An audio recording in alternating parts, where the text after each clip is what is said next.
अगर तुम्हारे हालात इतने बदतर है कि तुम खुद के कमाए हुए पैसों से अपने फैमिली को 2 वक्त की रोटी नहीं दे सकते, तो फिर लानत ऐसी जिंदगी पर।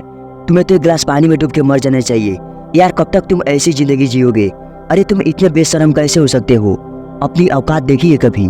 बाजार जाने के लिए अभी भी तुम्हें अपने माँ बाप से पैसा लेना पड़ता है। कब तक किसी और से एहसान की भीख मांगते रहोगे?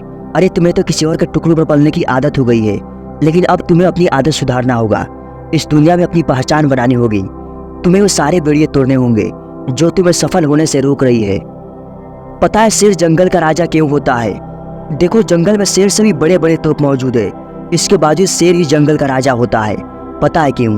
क्योंकि वो कभी किसी जानवर के सामने रोता नहीं है, ना ही कभी एहसान की भीख मांगता है, और ना ही उसे किसी और की गुलामी करने की आदत है। उसका एटीट्यूड इतना खतरनाक होता है कि बड़े से बड़े जानवर भी उसे देखकर डर जाते हैं। यानी उसका एटीट्यूड उसको राजा बनाता है।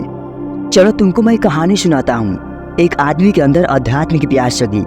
वह ध्यान लगाने के लिए जंगल चला गया और बैठकर ध्यान करने के लिए उसने एक चट्टान खोज ली।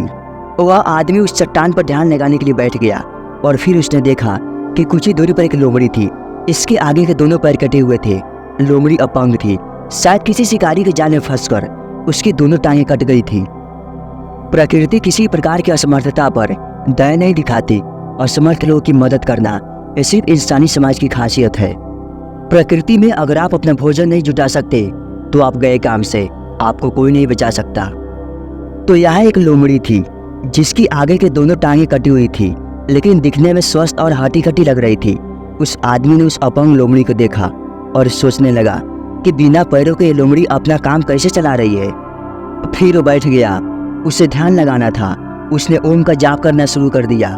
कुछ समय तक चलता रहा और जब शाम हुई तो उसे शेर की गुर्राने की आवाज़ सुनाई दी। जैसे ही उसने शेर की आवाज़ सुनी, ओम गायब हो गया और वह पेड़ पर चढ़कर बैठ गया। वो ध्यानवान सब भूल गया। शेर अपने मुंह में मांस का एक टुकड़ा दबाए हुए आया और वो टुकड़ा उस अपंग लोमड़ी के सामने रख दिया। लोमड़ी ने वो मांस खा लिया और शेर वहां से चला गया।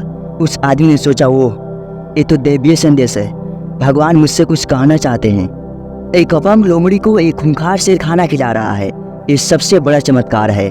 भगवान मुझे कोई संदेश दे रहे हैं। वह ध्यान लगाना पूरी तरह भूल गया और सोचने लगा कि वो संदेश क्या है। फिर उसने खुद ही अपना एक संदेश बना लिया। उसने कहा, भगवान मुझसे कहना चाहते हैं कि इस चमत्कारी जंगल में एक अपंग लोमड़ी को भी एक खूंखार शेर खाना खिला रहा है। ओ मूर्ख, तू तो अध्यात्म के मार्ग में है। तू क्यों खाने के बारे में सोच रहा है? बस एक जगह पर बैठ, खाना तेरे पास आ जाएगा। यह सोचकर वह बैठ गया और ओम का जाप करने लगा।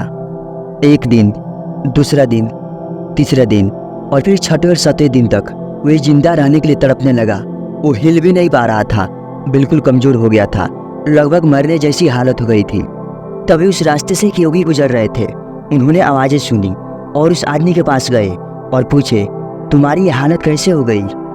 ओ महान योगी, मुझे एक दैवीय संदेश मिला था, मैंने उसका पालन किया और ऐसा हो गया। योगी ने पूछा, क्या हुआ था?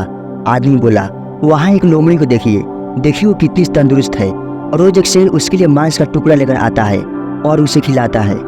क्या आपको नहीं लगता कि ये दैवीय संदेश है? बताइए, क्या ये सच में दैवीय संदेश है? योगी बोले, निश्चित रूप से यह एक दैवीय संदेश है, लेकिन तुमने एक दयालु शेर के बजाय एक अपंग लोमड़ी का नकल करना क्यों चुना?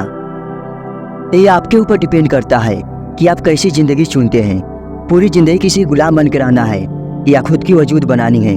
देखो, जैसे तुम चाहते हो वैसे तुम रह सकते हो, पर यदि गुलामी की आदत जो लग गई तो पूरी जिंदगी गुलाम बन के रह जाओगे। ये डिसीजन तुम्हारे हाथ में है कि तुम खुद को कहाँ देखना चाहते हो।